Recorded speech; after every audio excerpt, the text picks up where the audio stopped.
Paguyuban Sampurna Retail Community Negeri Pala Aceh Selatan bekerja sama dengan Tapak Tuan Diving Club menggelar kegiatan ramah lingkungan, Minggu, tanggal 3 Juli tahun 2022.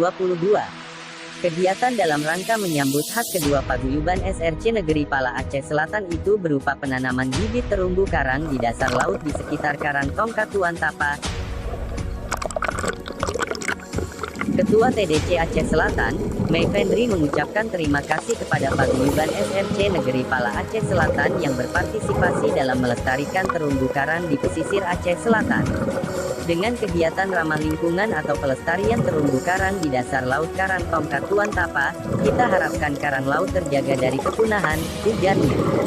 Selain itu, ia berharap kepada pihak lainnya yang ingin berpartisipasi dalam melestarikan terumbu karang agar bekerja sama dengan TDC.